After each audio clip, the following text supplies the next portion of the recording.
along, ladies and gentlemen. I'm Higaldadia. We have with us Amit Jaiswal, CFO at Royal Orchid, joining in. Welcome to the show, Amit, and always a pleasure to speak to you and get insights from you.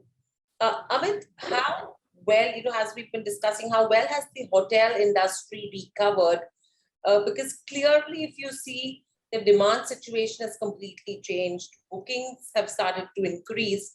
And overall, because of which there is a lot of confidence that has come in within the industry as well with regards to getting newer properties, launching newer properties, actually planning on the expansion plans as well. So if you could just highlight that for us in a nutshell. See, if I have to say in one word, I will use the word phenomenon. Okay, the way the industry has bounced back was like phenomenal bouncing back. See, historically, if you go 15th March till 15th April, had always been a very lull season, right? Last 20 years, if you see. Post 15th March, business used to come down, and after 15th April, it used to pick up. But this year, it was exactly opposite. Business had been very good for last 1 month, and going forward also, we are seeing a very robust business which is there on the books already. Like April from 1st onwards till date, the city is sold out in Bangalore. Okay. The city is totally sold out. There are no rooms. I'm talking about business hotel, not the leisure hotel. Leisure hotels had been doing well and they continue to do well. In leisure hotel, the average rate have gone up almost 30-40% more than what it was before COVID. They were doing well and they continue to do well, but the robust change in the scenario in the business hotel, which we have seen in last 1.5 months, is phenomenal. And touchwood, things are looking very, very bright. Business is there, conferences are happening, marriages are happening. I would have seen some of the news channel. It was there that huge marriage business is there on the cards. Okay, so all this put together, good business.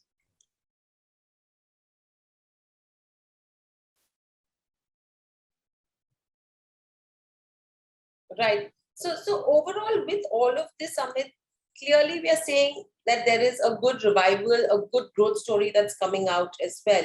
Yeah. Especially now that the summers have kicked in. How is the demand looking like? Do you think this was going to be a good summer? Definitely, this is going to be a good summer. If you see again historically, the first quarter of every financial year had been not that great for the hotel industry, barring the leisure destination. Of course, Masuri and all those things, barring the leisure destination, the first quarter had never been great. The third and fourth quarter used to be very good for the business hotel.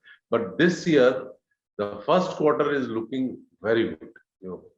The industries, everybody is charged up to get into business, and that brings traffic to the hotels. Okay, a lot of conferences are happening everywhere. Things are very. You can see in the hotel, the vibes are very good. So that is creating a very good impact on the business, and hopefully this year should be very good. We are keeping our fingers crossed, and we can see the change in the industry. Means we have started going up the bell curve, which we call, like every 2 years it goes up, then 3 years it remains on top, then again comes down. That's the chain how hotel industry has been made. So we are now at the start of the best 3 years which is going to come for the industry. Right. So could we say that it could be a historic performance for the country in for the company in FY23? Absolutely. I'm very confident about that. People are talking about the fourth wave and all, but I don't think so. The fourth wave is going to, even if it comes, it is not going to impact much because we have understood this pandemic well, and we can now make out, especially after the third wave, we can make out that that is going to have a very, very minimal impact, even if it comes. Right. And overall, if you go to see in terms of the kind of bookings, would it be right to say that we are seeing a completely oversold kind of a booking season right now, or is there any specific trend that you're witnessing? No, see what happens, Hiral, that in business hotel, the booking doesn't come so much in advance Hmm. because business travelers don't plan too much in advance. But the pickups used to happen at shorter dates, barring the conferences.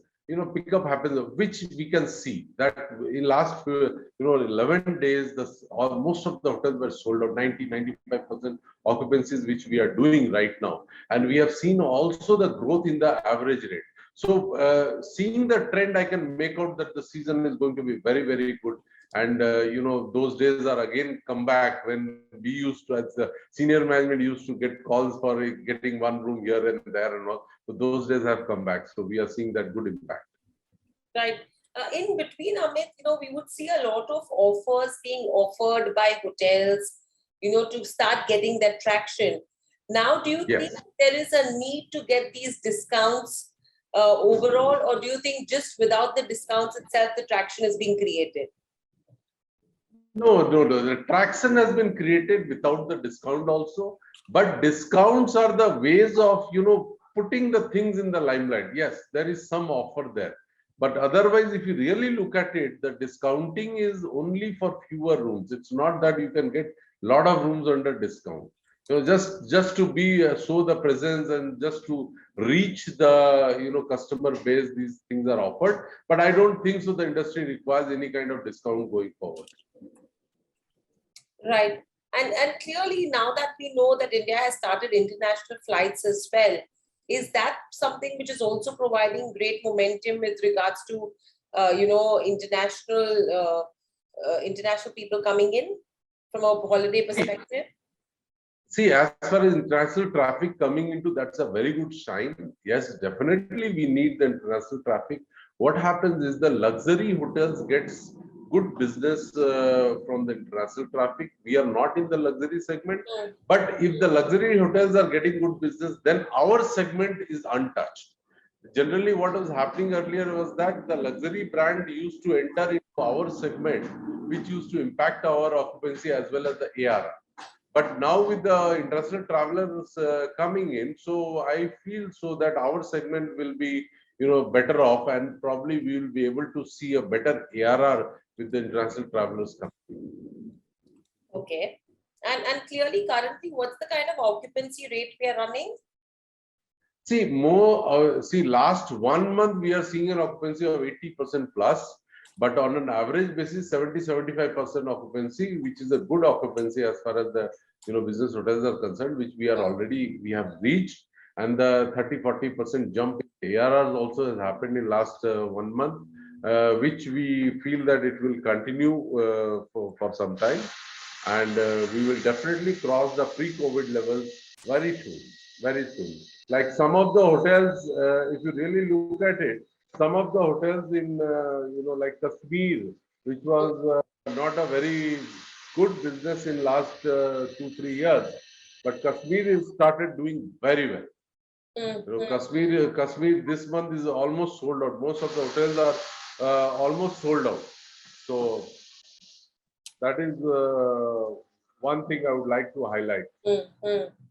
Right. And clearly, in terms of pricing as well, how has the trend been with leisure and business? Come again? Come again? Yeah. I mean, how has the pricing trend been between leisure and business hotels now? Leisure hotels pricing is like, out of the box. I can tell you one thing. Today, if you really see Goa and all, they are doing average ARR of, 11,000, 12,000 like that, which was never unheard of. Myself, all the leisure hotels are doing phenomenally well. I will say, if a ballpark figure, if I say they are doing at least 30% more than the pre-COVID levels. As far as the pricing is concerned of the leisure hotel. Business hotels now they have bounced back to the almost to the level of the pre-COVID levels, and going forward we will definitely see jump in that. Right. And clearly, with regards to commodity costs going up, are you seeing a major impact?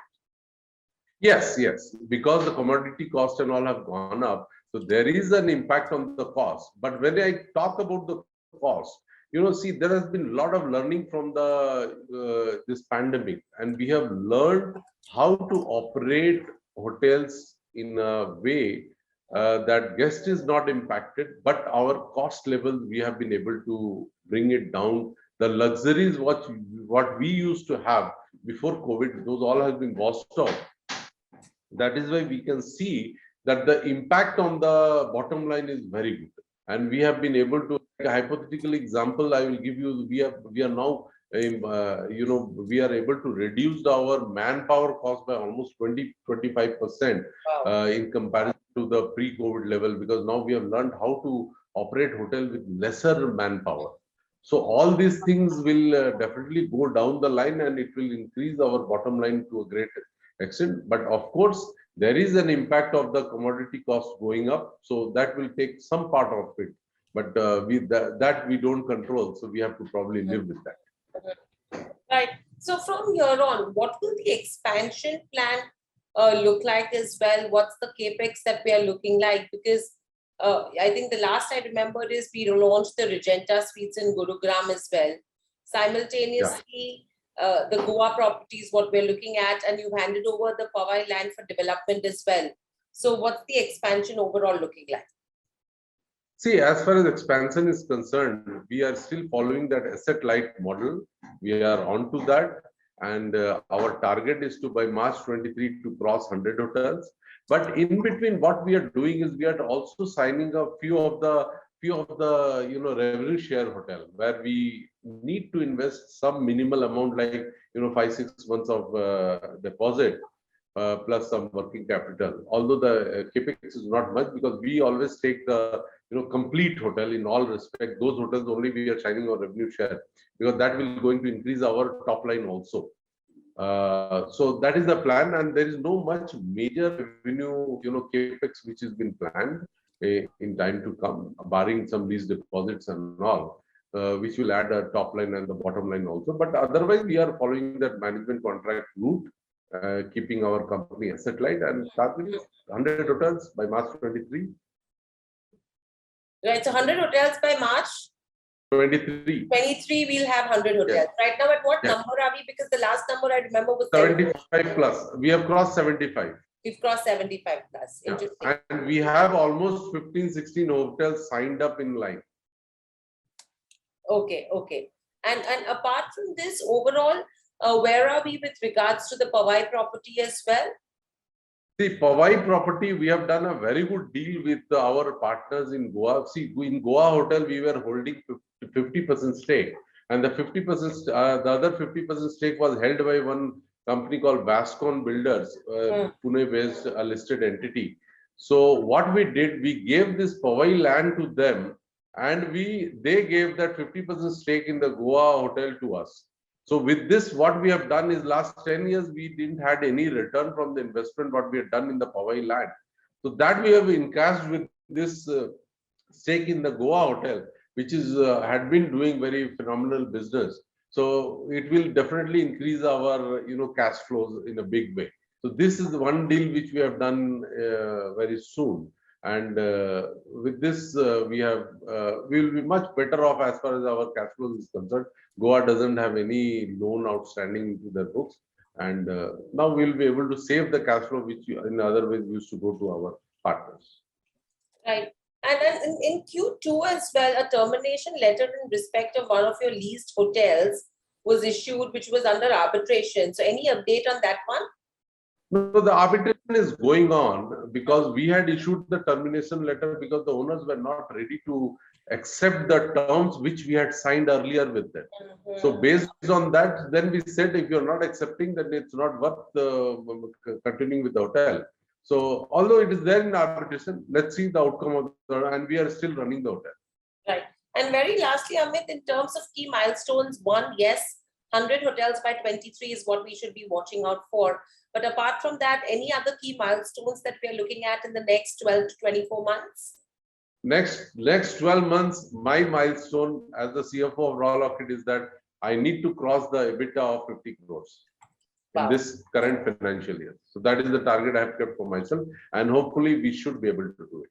Absolutely. And that's something we should be looking forward to as well. Thank you, Amit, so much for joining Thank you. us on the show. It's always a pleasure to speak to you because it gives us so much insights as to what the industry is doing, what are the positives, and sometimes even the negatives is something which you highlight so candidly, which is absolutely fantastic. Thank you so much. Stay safe and speak to you soon again. Thank you, Viral. Thank you so much. Subscribe to our YouTube channel for in-depth interviews of India Inc. and press the bell icon so that you do not miss our updates.